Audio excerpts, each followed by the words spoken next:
Hello everyone, welcome back to my channel that is Study Miles with SS. Okay, in the previous session we had completed our indifference curve analysis. Okay, properties रह गई थी. So today we will complete that. और एक और इसमें indifference curve analysis में आता है consumer equilibrium या income के basis पे हमारा indifference curve analysis. ये भी एक topic है इसमें. Okay, so next class में उसको complete करेंगे. आज हम properties करते हैं indifference curve analysis.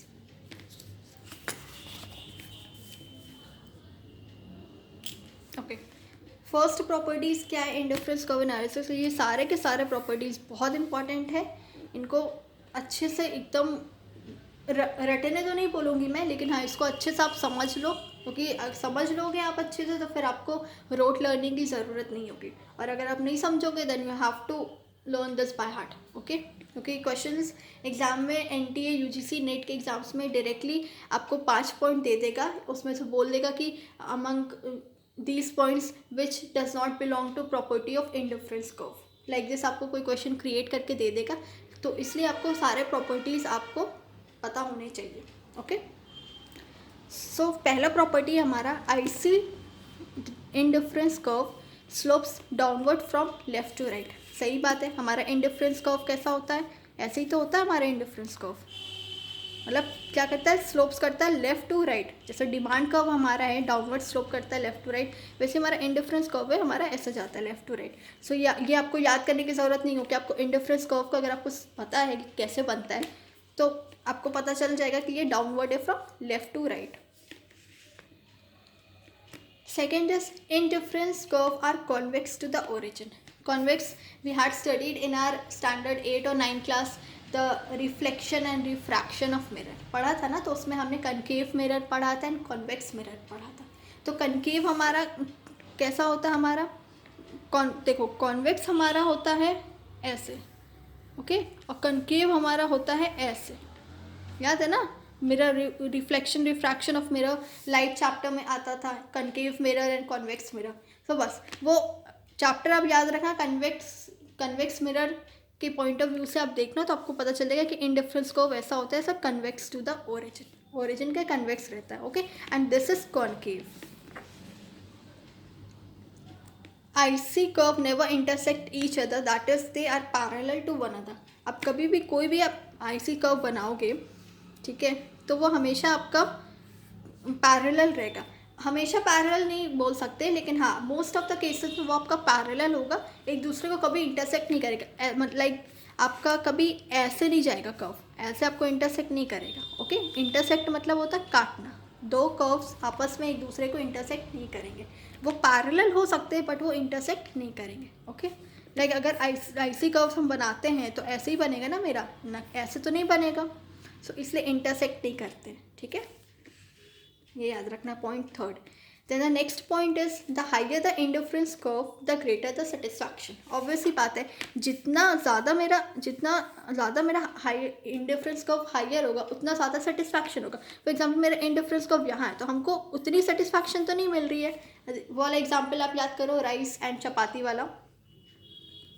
देखो ये तो मैंने बताया था, राइस एंड चपाती वाला. अगर मैं इंडिफरेंस कर्व यहाँ रखती हूँ, ठीक है, इधर पे रखती तो मेरे को उतनी सेटिस्फैक्शन नहीं मिलेगी.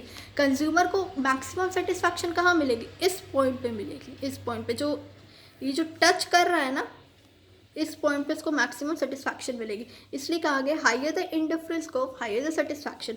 एंड जितना लोअर रहता है इंडिफरेंस कर्व उतना लोअर हमारा सेटिस्फैक्शन होगा, क्योंकि हम उस पॉइंट तक तो पहुंच ही नहीं पा रहे ना जहाँ मेरे को अटमोस्ट सेटिस्फैक्शन मिलेगी. We are not reaching till that point. So हमारा पॉइंट क्या है? ये पॉइंट है जहाँ पे हमको पूरी की पूरी हम सेटिस्फैक्शन कंज्यूमर को मिल रही है. सो इसलिए the higher the indifference curve the higher the satisfaction, and the lower the indifference curve, lower the satisfaction. Okay, then last is indifference curve never touch any axis. देखो यहाँ पे जितने भी इंडिफरेंस कर्व है किसी ने भी एक्सिस को टच किया है, तो वाई एक्सिस है, एक्स एक्सिस नहीं हो, क्योंकि अगर टच करेगा तो ये तो ज़ीरो हो जाएगा. अगर यहाँ भी टच करता है तो ये तो यहाँ से ज़ीरो हो जाता है. तो जब ज़ीरो हो जाएगा तो फिर सेटिस्फैक्शन कहाँ से मिलेगा? सेटिस्फैक्शन. इसलिए IC कर्व कभी टच नहीं करता एक्सेस को, क्योंकि एक्सेस पर टच करेगा तो वो तो फिर ज़ीरो हो जाएगा, तो ज़ीरो सेटिस्फैक्शन उसे मिलेगा। और इंडिफरेंस स्कोप में क्या कहता है कि कंज्यूमर को इंडिफरेंट होना पड़ता है, अगर वो उसे आप किसी भी पॉइंट में रखो वो इंडिफरेंट होना चाहिए। ओके, सो इसलिए IC curve never touches any of the axes, चाहे वाई एक्सेस हो चाहे एक्स एक्सेस हो। Okay, so these were are properties of indifference curve. Hope so आपको समझ में आ गया होगा। ओके, और that is the are parallel to one another है कि हाँ पैरेलल हो सकते हैं, और एक और इसमें प्रॉपर्टीज आता है IC curve need not to be parallel to each other. दोनों कॉन्ट्राडिक्टरी है, बट हाँ आप कह सकते हो कि वो पैरेलल भी हो सकते हैं और वो कहीं कहीं वो पैरेलल नहीं भी हो सकते। फॉर एग्जाम्पल यहाँ पे इंडिफरेंस कर्व लिया है, तो हो सकता है वो ऐसे भी जाए इंडिफरेंस कर्व, ठीक है, या हो सकता है वो एकदम पैरेलल भी जाए। सो इसलिए हम कह सकते हैं कि indifference curve may be parallel or to one another or may not be parallel to one another. Okay, so these were the properties of IC curve. Hope so you got it. अगर आपको lecture पसंद आए then please do like, share and subscribe with your friends. Like, subscribe and share with your friends. और